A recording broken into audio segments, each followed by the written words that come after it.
How would you fix identity politics? I don't think that you really ever can, but I think that the best way to do it is to provide an abundance of resources for people to the best degree possible. And the more that people are able to just think about their own shit, they're not going to be thinking about other people's shit. So that's my general outlook on it, is that keep people distracted by keeping their lives relatively pleasant, enjoyable, without necessarily condemning them or making them live in like shitty houses.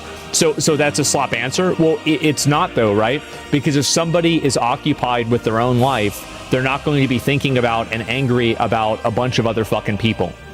Most people that have had some like bad experience or something like that, or that are very into this, many of them don't have a lot of resources. I think that resources are a huge component to this. And I think also elevating different groups, like through different types of representation, works against that. I think that, again, if you approach it from a class-based perspective, you can nerf identity politics in a big way. I think that you will never get rid of it, but you can make it less consequential. I do think that, like, for example, like minorities, especially blacks, have had systematic, like there are ripple effects of systematic racism that the black community experiences even today. I think this is true. I know this is going to be an argument. A lot of people are going to disagree with this, but I do think that it's legitimately true. But I think that the way that you solve those problems, the way that you deal with that, is that you approach them from a class-based perspective.